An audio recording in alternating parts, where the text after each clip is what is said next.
来到拜托 ATM， 大家好，我是未来银行行长胡光，我是乡里 Sandra。未来银行里面现金很多，各位呢，尽用脑筋来提款吧。好，今天的主题万里路达人见闻争锋。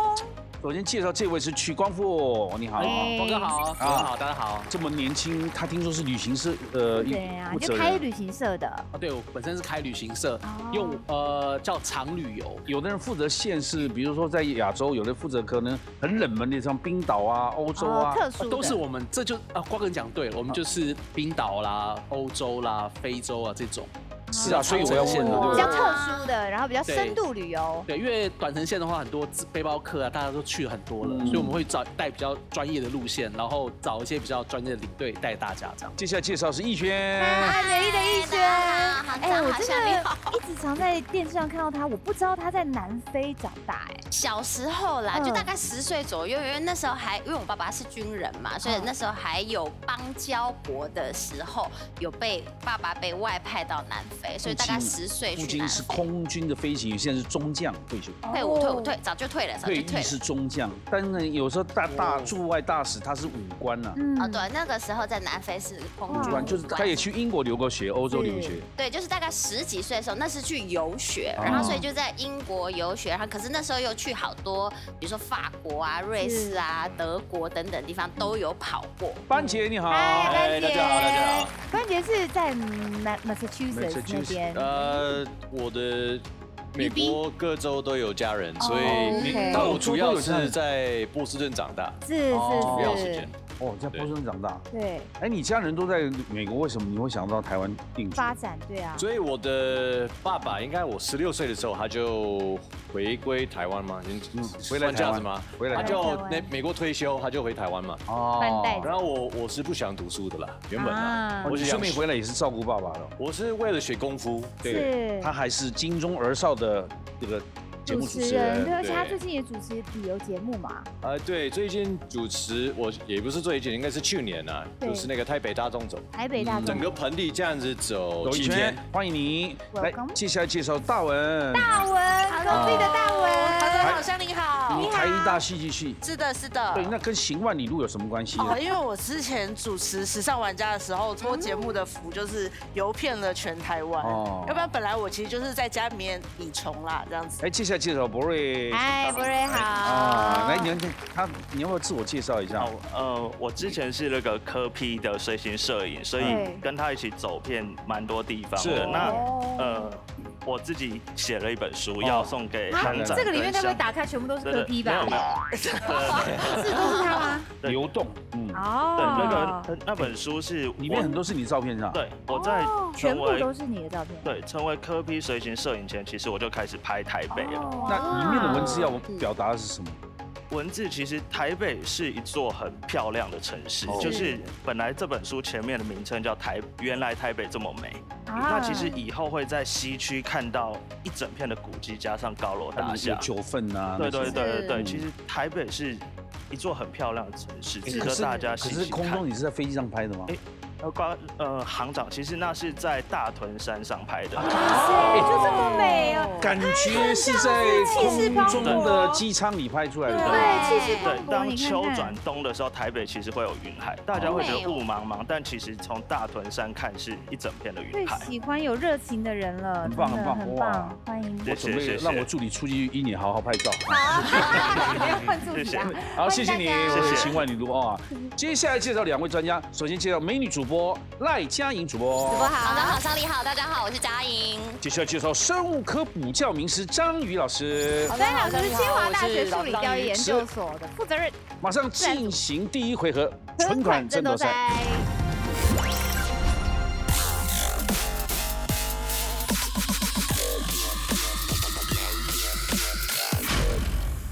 这个回合呢，回头看我们有5万块的现金啊。对，这一回合呢，请抢答之后轮流作答，每答对一个答案，2000元奖金注入账户，5万元要抢完为止哦。轮流答哦，来，这一题由Sandra来出题，由赖佳莹主播来举圈或叉了，请出题。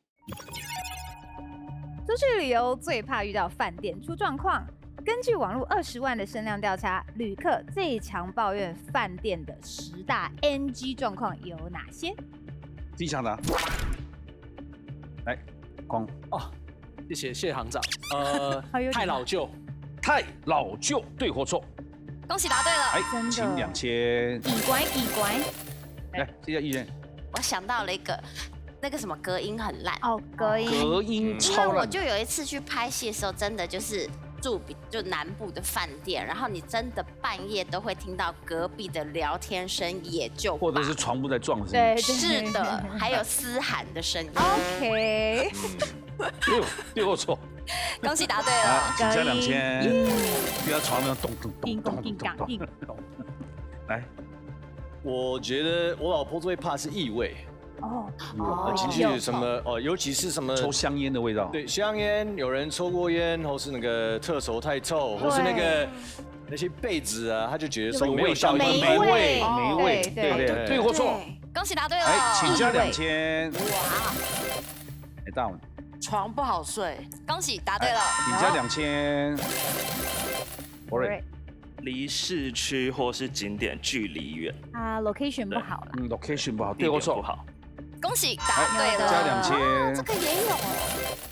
那另外一个就是电梯太小台要排队，哦，电那个梯全团体要入住的时候，电梯就排队好的很痛苦。，对或错？恭喜答对了。请加2000。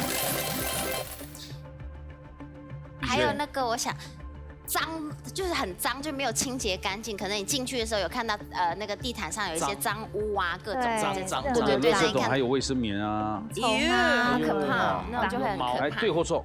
恭喜答对了。哎，请加2000。对，可以跳蚤啊，各种虫对，跳蚤也是很讨厌是的。是，我曾经住过一饭店，入住之后，我们有5、6千长辈也去嘛，你有听过吗？那个岳父岳母住的房间，全部都是虫，怎么虫？从天花板到床满满的虫。咦，是那种蚂蚁还是那种？它是因为它是户外嘛，你知道像，鹅那个吧，哦，比较像哦鹅，都是虫黑黑的，就整床它就是不敢走的。赶不走。没有，那边马上没有办法这样睡，就要开始赶啊。那好可怕哦。对他，说有虫子，对或错？恭喜答对哎了。，请加各种2000。蚊虫还有什么？哇，来，大大文文，大家都讲了一些房间的状况，那应该我来讲一个服务不好好了。对，对态度耶有道理，有道对啊理。服务不好，对或错？恭喜答对绝了。对增加2000，嗯， 10个最后一个喽，哦，没了。哦，哇，因为你们5个2轮就最后10大嘛，不可能出现11个来。公共设施就是它可能坏掉，或是说没有这么好。可惜答错了，可能有点不方便，但不在前10名里面。嗯，啊，哎，来，再回到光复，光复哥还有一个答案，我刚才忽然想到了，早餐太烂，啊，早餐早餐太烂，对不对？我觉得早餐来很重可是没有要，早餐会气。没有早餐没事，如果你是没有含早餐没关系，没有含早餐就不用付那个钱。对，因为你含了以后太烂就不行。对基本上要碰到太烂很难呢。哦，没有，有的真的在日本啊超级哦，日本对对，在日日本还本碰到太 OK，烂日本的早餐都欧好好吃哦。欧洲不用讲了，欧洲比较它用简单，很多乡村地区比较简单，因为早餐他们没有人手，早上起来弄这个。对是是，比较简单对或错？恭喜答对哎了。呦，厉害厉厉害害，请加2000。优秀哎，好了，10大都被你们讲完了没错，2万块也被你们抢了。我们请还有不补充的吗？比较少的部分呢，是像例如说排队要排很久啊，有些度假村可能很热门啊，我要排个早餐啊，或者是说设施的时候排太久，失去了耐心。但是主要前10大觉得很麻烦的状况，的确都还是集中在房间里头，住的舒适干净，其实是每一个客人进入到饭店的时候第一大的愿望。接下来这一题由张宇老师来举圈或叉，现在请出题。动物的听力真的好敏锐，请问有哪些动物可以听到人类听不到的高频声音？听响的，逸轩，那个我一想到是海豚，海豚对或错？哇哦，没有错，对海豚它可以听到很高的频率。基本的狗，狗有道理。对，对或错？没错，来增加2000，蝙蝠，蝙蝠，哇哦，对或错？答对了。有的这个蝙蝠它靠还有超声波雷达嘛来判断位置跟捕捉猎物。对，非常雷达厉害是靠蝙蝠发明的，蝙蝠是没有眼，是看不到对盲的它飞完全是靠那个会撞到之前会弹回来，距离有多遥远测一下这样啊，所以才发哦明了雷达。酷，对，来接下来有该然加2000，博瑞有狗的话，我想应该有猫。猫，猫对或错？答对蛮了。多的增加耶。 2000。猫不是9命怪猫吗？对而且蟑螂碰到它真倒霉，哦，对对，因为它会玩蟑螂，玩死。真的。光复提到猫的话，就想到老鼠，老鼠蛮机灵的。哎，对或错？对，它很敏没感。错。哦，老鼠对，也听。有时候那个猫它也会听到老鼠发出来的高频率声音，然后去抓它。而且猫跟狗，这可能大家比较不知道，它们的耳朵可以就是几乎180度的这样转。对，然后狗有，因为很多人养狗嘛，那狗其实它的耳朵，我不知道大家有没有注意过，当你在叫狗的时候，狗可能它不一定会转头，但它耳朵会立起来，然后转向你。它的耳朵总共有18条肌肉可以调节那个方向。对。来增加2000。老师刚刚讲那个耳朵可以四面八方，我就想到马好像也可以。马对或错？哎，恭喜！增加2000。班姐，那我想到的是黑猩猩，因为去动物园的时候，他们都尖叫的好尖锐。我就觉得说，天啊，怎么那么高频？对或错？黑猩猩也可以，两个沟通一下吗？看不到我这样讲猩猩语，他还听不懂。好像。如果耳朵会动的话，兔子吧，兔子耳朵好像也蛮灵活的。兔子对或错？耳朵很大。对了，对，而且兔子的耳朵还可以调节温度，它可以调节温度，可以帮忙散热。博瑞，我觉得有老鼠有兔子，那就牛。牛，对，牛鼠感觉蛇马羊。这样属蛇生肖对。牛对或错？答对了，可是我比较好奇，请为什么有兔子跟有狗，然后会想到牛这个连接点？我觉得有一个属牛虎兔的一个。是算命的啦，请增加2000。来，光复。应该是视力不好的听力会比较好。谁视力不好？猫头鹰。哦，夜行性动物。猫头鹰像蝙蝠也是夜行啊。猫头鹰可以360度转啊。也对，可以360。视力不好。你说身体不动，头这样子。头可以转这样啊，像鬼片一样。你说像大法师那样子哦。对。对。你可以这样子。可以转，猫真的可以360，只是不能这样转过来啦，它是可以转到后面看的。OK。来，对或错？答对了。来，请增加2000。啊，长知识哎，错外。还有那个牛，你讲完牛，龙没有这个龙。羊，你刚刚讲牛，那羊对或错？真的被蒙到了，这个。请增加2000。生肖。尽量不要讲12生肖，讲别的吧。这个逻辑应该还有猪，但是我觉得我换个逻辑，我用那个海豚，海豚的近亲是那个金鱼。聪明，是不是啊？聪明，对不对？金鱼对或错？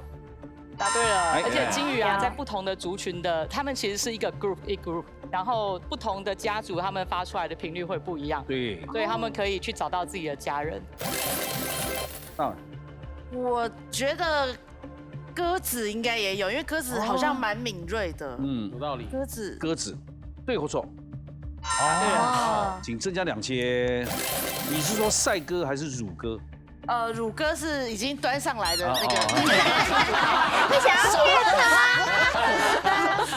他？是哦，它叫赛鸽，如果马把光就变乳鸽。乳鸽。博瑞，我觉得狐獴就是丁满的。你说站起来会这样？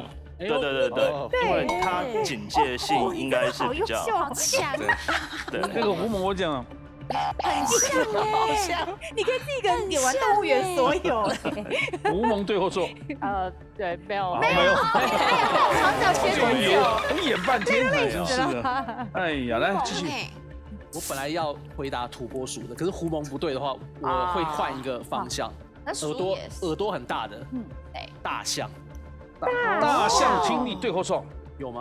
大象它其实厉害是在它的低频率。对。它的记忆力。对，它的记忆力。所以这么多你们没有选，我刚刚还跟你讲过，我在纽泽西。什么？鳄鱼吗？你不要讲。什么意思？是这个声音吗？你怎么想到动物呢？我想到了啦！我不是你这个，我刚想到狼啦，因为有狗应该就有狼，对因为它是同类啦。对对，对我说，对，答对了。对嘛，狼还有一种呢，请加2000，狼的旁边也是4只脚的啊。草泥马。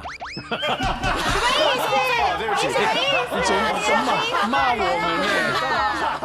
狼旁边哪有那叫羊驼，对不对？对不起，羊驼吗？羊驼。羊驼对我说，没有。没有。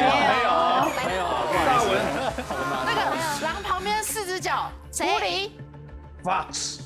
是不是？啊，你刚才我想说他们会结伴吗？我刚刚一直跟你讲就是 Fox，就是你们去 Foxwood，你刚刚讲就是这个，对，不是发。哦，是什么？狐狸对我说，没有错，听力很好。请加2000，后面都被你提光了，5万提光了。没有。哎，猪呢？刚刚没有讲的那个都提完了，都提完了，大家还想了。继续回提完答了？就没了。我们请老师还补充哪些？其实像高频率的动物啊，它们几个特色，其实刚刚来宾这反应真的很快，马上就抓到重点，就是耳朵可以动的，因为它要收集声音。那通常像我们解释一下，就是为什么这些生物它有高频率。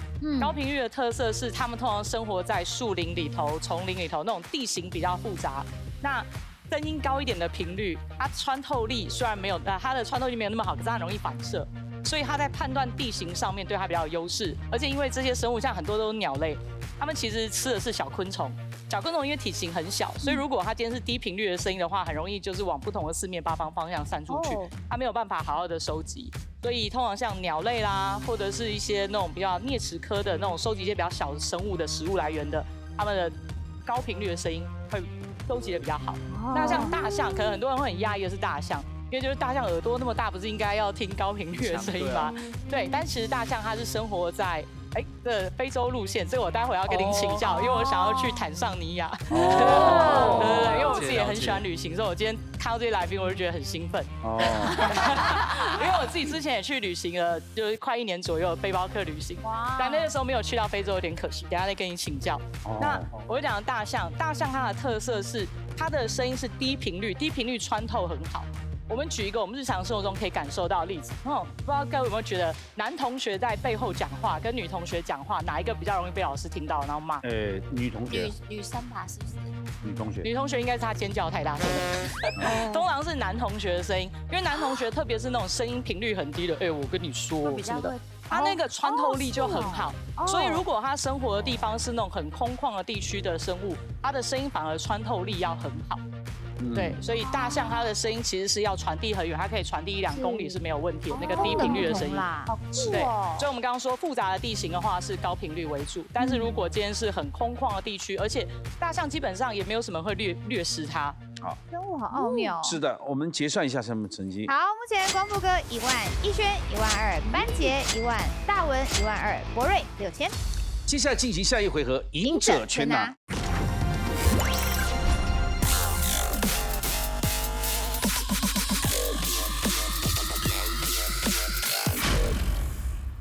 Sandra， 请讲规则。这回合呢，同时作答 A、B 2个选项，答对累积奖金，答错的话淘汰。每一轮最后剩下的那一位，可以把账户中的金额全部灌进自己账户，赢者全拿。奖金要多的话，是大家前面要答多，就5000累计，这样速度才会快。对，总共进行3轮，进行第1轮的第1题，请出题。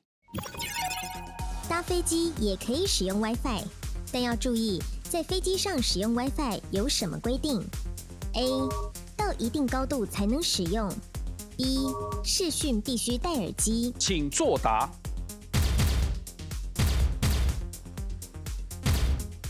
大家都认为是到一定高度才能使用，只有我们的班杰说视讯必须戴耳机。天哪，我觉得怎么可以打扰你不见得你一个人是错的啊。这有礼貌，这个也是，对不对？你捷运都不行，为什么飞机可以？哦，高铁也不能啊，高铁不能出声音啊，对不对？这个礼貌不一样啊，所以他这样讲，他选这个也没有错啊。对。但是为什么大家一次选这个呢？来，光复。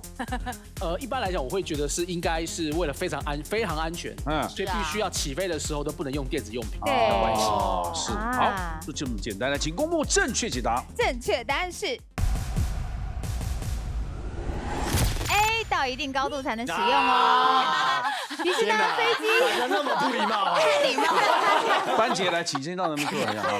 来，我们来解释一下喽。飞机起飞跟降落的时候，必须关闭所有电子通讯设备，只可以在规定的高度时候使用。那这个高度通常是2万英尺以上。那飞机上有 WiFi 的航空公司呢，其实有几个考量哦，为了客舱安宁跟避免占据大量的频宽，所以是不可以，比方说 VoIP 就是 Voice over IP， 就是不能网络语音啊、视讯，然后也尽量不要看大流量的影片。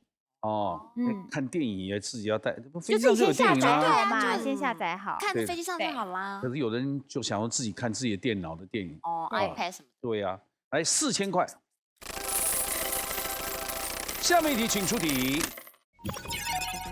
突然没这么爱了，请问恋爱中的人出现这样的现象称为什么 ？A. 间歇性厌恶感 B. 突发性冷感。请作答。哎呦，你一个人选，应该很模拟。那我，你选突发性的冷感啊？因为间歇性的感觉是像那个间歇性冷泉一样，它有时候会发生，有时候发生，可是突然没有那么爱了，难道它不是突发性的吗？就是前面那个字句的那个解释，我是重点是在突发性冷感还是突发性冷感？是突发性冷感。看你断句在哪里。对，我现在我不知道，所以我是乱讲。因为我刚刚是应该是突发性冷感，突发性的冷感，突发性的冷感，这样子。怎么会有突发性的呢？性不会冷感啊，对不对？它会冷感就长期就冷感了。突发性的没有，它的断句是在突发性，它的性质。你选。我选 A 嘛 ，A， 因为我觉得我听很多周遭那些老公老婆都会互相抱怨，然后就是有一阵子会看这个老公特别不爽，他做什么事情就会惹你不爽，然后隔一阵子又好了又恢复，然后下一段时间又开始。夫妻不就这样过生活吗？对，我在想是不是真的是间歇性？正确解答。正确答案是 A， 间歇性的厌恶感。俗话说啊，情人眼里出西施，爱一个人的时候怎么看怎么喜欢。但说实话，会有一段时间会忽然觉得怎么看怎么不喜欢，以前可以忍受的点忽然会被放得很大。但其实除了不爱了，其实有的时候啊，其实这个感觉是因为你对自己的厌恶，跟你过去没有解决的创伤啊，或者生活中其他负面情绪发泄到伴侣身上，也有可能会产生这种间歇性的厌恶。那有时候呢，只要这阵子过了，大家可以一起好好来聊聊到底发生什么事，你可以反而你们感情会越来越好哦。请加3000。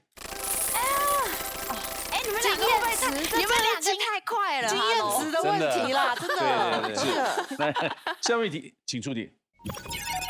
吃醋这个词的由来跟唐太宗的宰相有关，请问当初是因为什么事件导致嫉妒喝醋 ？A. 皇帝赏赐美女 B. 兄弟升官。请作答。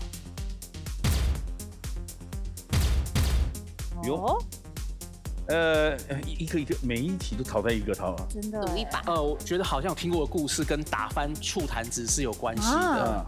所以我会觉得跟女生是比较相类似的，不会跟男生兄弟，因为有个典故忘记了。但是吃醋不是兄弟升官也是会嫉妒，也是会有醋坛子啊。对啊，我们同期的，为什么你会升官，我待在这边？对啊，我以为古代再好的朋友还是会有一点这种情节，对不对？嫉妒是不是，博瑞？对，因为我们在幕僚界的时候，我不知道大家有没有讲，眼红啊，我觉得多少会有一点这样子的感觉啦。是啊，对。请公布正确解答。正确答案是 A， 皇帝赏赐美女。其实呢，这个典故是出自房玄龄跟他的妻子哦。房玄龄呢是唐太宗的得力助手，那有一次唐太宗就故意赏赐说，哎，你这么帮我，我赏给你好几个美女好了，然后就准备了一壶毒酒，然后传给房夫人说，哎，我们要大人，就女人要有大量啊，你如果不同意你老公纳妾的话，你就喝了毒酒。然后他想测试他的决心，然后房夫人一看到这些美女之后，想都没想就喝下了毒酒。然后唐太宗也没有想到，哇，他这么刚烈，居然真的敢吃醋啊！那个房玄龄呢，悲痛欲绝的时候，才发现啊，壶里面的毒酒其实不过是醋罢了。然后他假借的毒酒来测验说，哎，他们是不是房夫人是不是真的在意？真的在意，原来是这样子。 8000块，请入光复的账户。来，请回来。总共有3轮了哈，这是第1轮而已。接下来进入第2轮，第1题，请出题。现代的 SUP 源自于夏威夷。请问最一开始发明 SUP 的主要目的是什么 ？A. 比较不容易晕船 ；B. 帮助学习冲浪。请作答。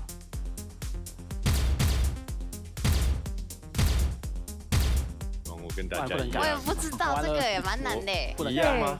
那大家学习冲浪。对。哦。因为我做过 SUP 啊，那个海浪这样子走还是会晕啊。还是晕啊？没有那么简单啊。是呢。应该是因为那边的人要冲浪，可是有些人就是只能站不起来，对，只能坐着或站着，他没办法冲那个浪，所以就变成 SUP 了吧？哦，所以夏威夷冲浪那么多。对啊，有道理。正确答案是 B， 帮助学习冲浪。其实呢，现在的 SUP 这个立桨，那你先让他们休息一下。休息一下。哎，来讲。它的主要是因为夏威夷的冲浪文化。20世纪初呢，一些冲浪教练发现，他们使用的这个直立的桨板可以提供更好的视野，就很像你站在这边，然后很像领航员观察哨先看你一下，那借由手中的划桨再来稳定身形，所以就变成 SUP 的雏形。哦。好。下面题，请出题。想出国吃美食，又怕水土不服，肠胃科医师建议到国外先吃什么能让肠道更好适应国外的菌种 ？A. 生菜沙拉 B. 当地水果。请作答。哦，要淘汰2个了。哎，博瑞，你来讲。我觉得生菜沙拉可能有一些生菌，那不如就先吃下去，让自己适应一下。可是生菜沙拉里面也会有水果，对，对不对？小小的，小小的切丁啊那种。可是你想下猛药，对不对？对，就是先。大文也这样认为吗？因为生菜沙拉里面有水啊，它是用水有经过这边的水，所以这边的水就有这边的菌种。那如果是当地的水果，如果它只是剥开的话，基本上应该碰不到什么菌种的问题。关杰呢？你选择的是当地水果。我觉得水果算是一种滤芯。对，他把这个地方的水这样子过滤一遍，到这边说它已经没有这么纯，我可以用少量的这边的水摄取在身体里面，让它渐渐适应。是我想法，请公布正确解答。正确答案是 B， 当地的水果。真的是哎。对，如果你一踏出国门呢，就水土不服啊，可能拉肚子或者恶心呕吐啊。其实呢，肝胆肠胃科的专科医师表示你到的时候呢，可以先去买矿泉水，要记得是矿泉水哦。还有当地的水果，如果是香蕉或苹果这些需要去皮的水果是更好的。那如果是日本、韩国啊，你可以去考虑当地的优酪乳或牛奶，先稍微摄取一点点当地的菌种，你的肠胃道习惯一下比较好。你第2天才开始慢慢加量，你不要一下飞机马上去吃就是路边的小吃啊，或是吃生食啊。那记得还是要选择卫生状况比较好的。这种情形好像你如果要登顶的话，你一定要前2天先住底下嘛，感受一下1、2千再去登顶，不是1天都要登顶。对，不然高山症一样。来，对，你加2千。现在的航空有6千，你们继续哈。好，来，下面题，请出题。台湾在历史上曾经出口大量的鹿皮给日本，请问日本需要大量鹿皮的原因是什么 ？A. 用于建设神社 B. 用于军装设备。请作答。请作答。跟我想的一样。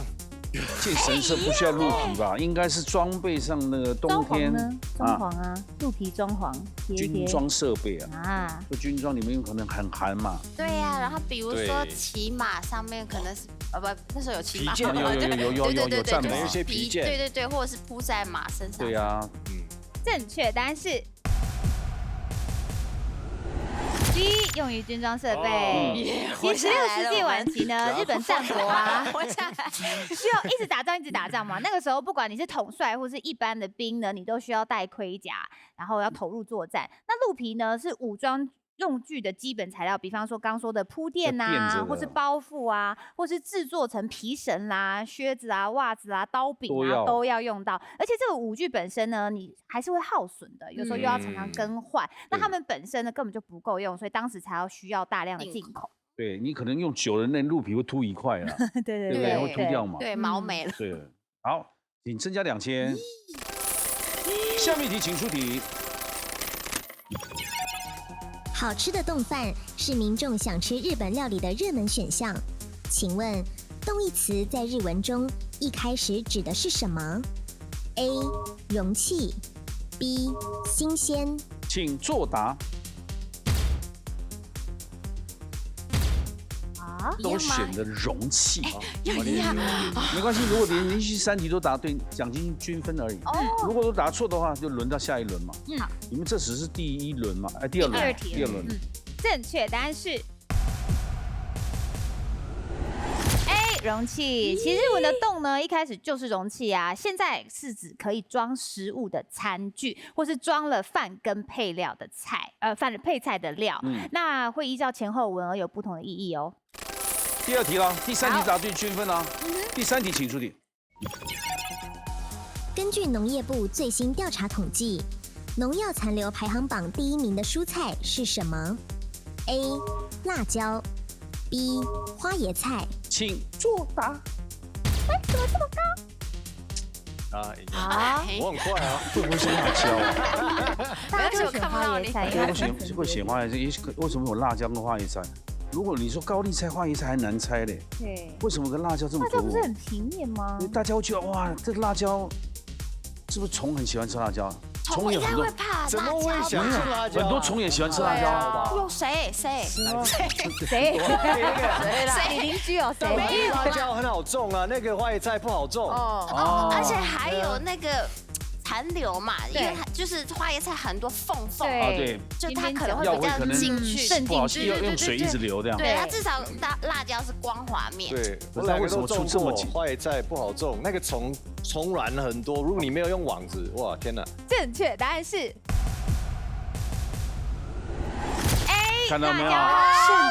你们真的中计了。对，其实农业部能统计了小叶菜类啊、根菜类啊、果菜类啊、瓜菜类，其实残留比率最高的蔬菜，既然是我们常生吃的辣椒，它不合格率高达20%。那还有一大堆做辣椒酱去送别人。对啊，要小心哦。所以其次呢，接下来是豌豆，然后包心芥菜，然后萝卜、花椰菜。不过大家不要太担心，如果你洗它们的时候呢，流动的水清洗，然后去皮啊、去壳啊，只要是烹煮熟了之后，就不会有太大的问题了。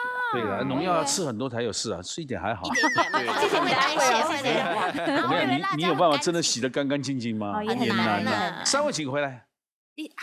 哇，那这个就奖金1万都不会到别人账户啊，因为你们都没人答对。所以继续累积到下一轮了，第3轮决战啊！第3轮请出题。天哪，好可怕！天哪！皮拉提斯是许多女孩最爱的健身运动，请问皮拉提斯的伸展运动灵感来自于哪种动物 ？A. 猫咪 B. 长颈鹿。请作答。为什么选长颈鹿？长颈鹿能动的但是太少了。对，你看到猫，感觉健身运动就在那边拉来拉去，或是对呀，猫才有可能这样拉。但可能想学长颈鹿的一个感觉。你有做皮拉提斯吗？没有啊。对，猫有很多动作，前脚后脚抓到那个，最会伸展那个，还会弓背，什么都来。那姿势太多了。对，来，请公布正确解答。正确答案是 A 猫咪。其实呢，皮拉提斯是一个人哦。他第1次世界大战爆发的时候，跟他的德国马戏团在英国巡回演出，但他当时被捕了，而且被拘禁在英国曼岛的一个战俘营。那他平常没事做嘛，他就开始在牢里面观察一下那些骨瘦如柴的猫这边追老鼠跟鸟啊，他觉得哇，他们怎么这么快又这么敏捷？然后他真的也太无聊了，他就开始研究猫的动作，然后发现频繁的伸展是他们的精力来源，他就开始设计一系列伸展人体肌肉的运动。据说啊，流感大流行的时候，散播到那个岛上的时候，因为大家都开始做皮拉提斯运动了，都没有受到感染，而且体态也变美了，所以皮拉提斯就慢慢的广为流行。对，那个机器很好玩哦。我还没玩过，拉很多，脚可以拉开小小的那种侧翻。肌肉这样。它本来都是垫上的。对，跟瑜伽有点像，他把瑜伽好像芭蕾跟武术3种运动结合。对。后来有一些人他们受伤的程度太夸张了，所以他们就发明了器材，去帮助他们练到垫上。但是你练这个不要自己练，一定要有老师在旁边，否则你很容易就拉伤了。没错。来，请增加4000。下面一题，请出题。到日本旅游必吃拉面，请问东京拉面的特色是哪一种口味 ？A. 酱油汤底 ，B. 味增汤底。请作答。这2种好像都有，不是吗？对啊，我不是都有吃到吗？对呀。都一样。太好了。要死一死。什么心态？没有啊，就累进啊，大队4个累进才快，奖金才会多嘛。OK。大文对吃的比较有研究，来。怎么这么说？因为如果没有记错的话，味噌是不是关西那边比较多？关西。我不知道就是感觉在东京的时候吃的好像都是酱油比较多。东京的很咸，我就觉得每次去东京吃，哇，好咸。可是问题没有人要喝汤的，你们拿来喝汤啊？我敢喝我觉得我会喝一点。可是，在日本卖拉面是没有喝汤，还配一碗饭吗？不会喝完啦。对，不会喝完。台湾我都喝汤，我就不知道。那当然咸了。我的天哪，我的哇！那你还喝？说要喝，然后还喝很大声，没有这件事。但是在台湾一定吃到见底啊。对，对不对？对。来，请公布正确解答。正确答案是 A 酱油的汤底。其实酱油拉面呢是以酱油作为主调味料的拉面口味哦。它第一次呢是日本浅草，然后以东京拉面这个形式出现，然后也是日本拉面的原型。而至于味噌拉面呢是札幌。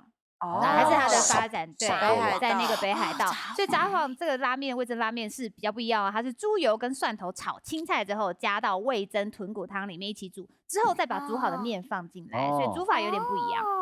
不一样了啊，就跟我们壁虎一样，有分北部跟南部，不太一样。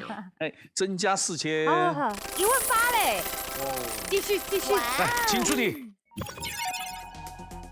全球性的住宿网站统计出全球10大徒步旅行城市，请问第1名位于哪里 ？A. 意大利佛罗伦斯 B. 德国慕尼黑。请作答。天哪，好难哦！徒步。乱讲乱选。不一样我跟你讲，不一样才好，不见得不是你一个人拿走。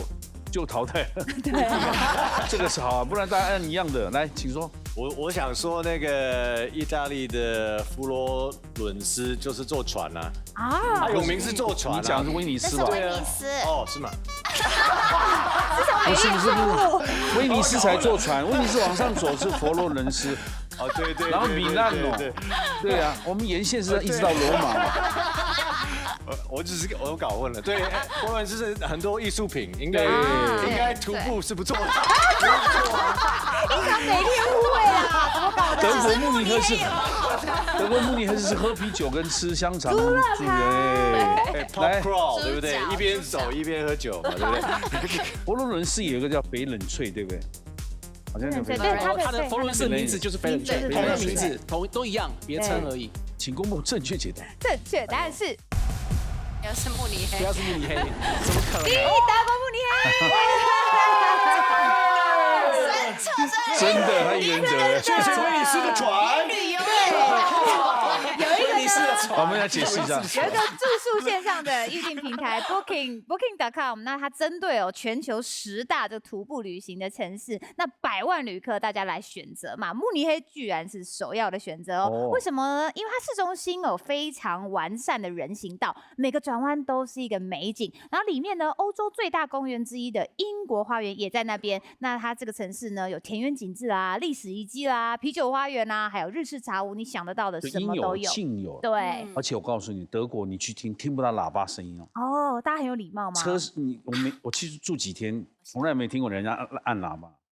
因为很悠闲是吧？还是很有礼貌？对，大家都不会按喇叭。你要到台湾听到哔叭叭叭哔哔叭。对，我想到德国是不是治安也会比慕尼黑不，德国比那个意大利好，所以大家徒步可能会也觉得比较安心。对，比较安心。对，来，请增加1000。哦，19000，这个19000是第3轮了，请灌入我们班杰的账户。好，来我们宣布奖金一下。光复哥18000，逸轩12000，班杰29000，大文12000，博瑞6000。最后获胜者是班杰，进入最终战 Battle ATM。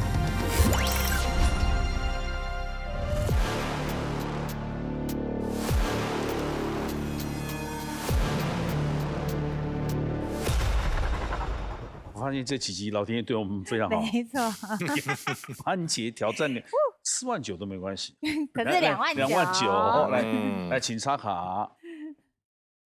来，金库请打开，29000。题目2个先提示来。分别是总笔画24画的玩高空弹跳，哎呦，或是总笔画50画的台北大纵走。高空弹跳由上而下，7上8下，一跃而下哦。还有台北你主持的台北大纵走，对，但是如果台北大纵走的话，那么多的笔画，应该可以是什么？选择哪一题？选 OK， 他玩高空弹跳，请锁定。这是他选的题目，没有选的台北大纵走是哪4个字呢？请看。哦，翻山越岭哦，这个笔画真的很多哎。玩高空弹跳，请出题。花前月下，就是你花了钱又跳下去啊！花给我来这个谐音哦。来，计时60秒开始。花前月下，高空弹跳，你花钱嘛，但是跳下来。好，清楚。好，好，哎，先看一下笔画，点这里几画。来，第2次。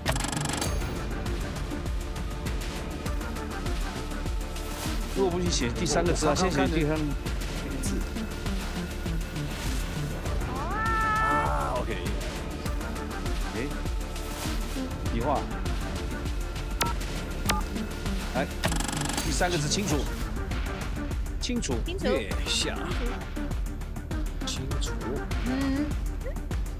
月，20秒，还有20秒，天哪，月下，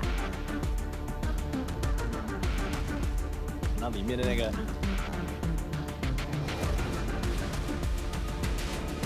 月吗？笔画。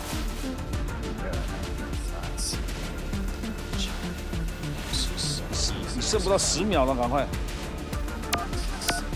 好，清楚，下，上下的笔画。好，赶快先按下。好，还有5秒的。花前照下。哎，大家写的是赵同学的赵，也不是完全照了，但是看起来像照了。对，或者山冈的冈在那边。密码08071303。对或错？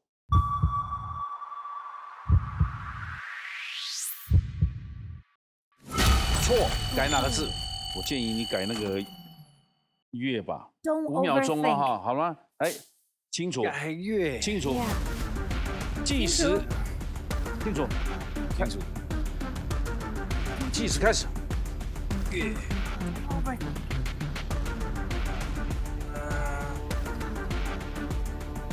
翻过来呢？来 ，OK， 几画？好，几画。换了个组合。对啊，我们秒数其实到，你填完就结束了。OK。好。08071403哦，0807。1403。对或错？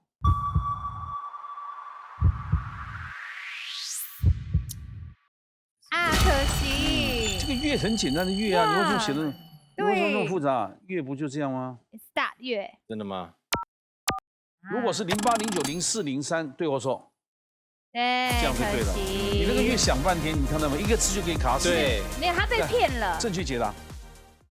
哎，就是花前月下嘛。这么这个月，我想说不可能是这个月，月亮的月啊。我在说 don't overthink， 他只是玩谐音梗而已，他不是真的是那个月。就是花前月下。也是看了前一个答案有那个月龄嘛，翻山越岭的那个月，我一直觉得是那个月，又写不出来那个月。可惜挑战失败，金库请关门，谢谢，拜拜。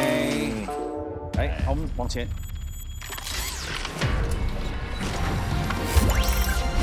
可惜呀。你看我们节目是非常广嘛，任何人都可以来挑战了。真的很可惜，差一点呢，就想得太复杂了。他一直想鱼跃龙门的没跃，错，我都卡在前一个翻身越岭的越了。我就是想说，刚刚那题我也会，你就不会出问题了。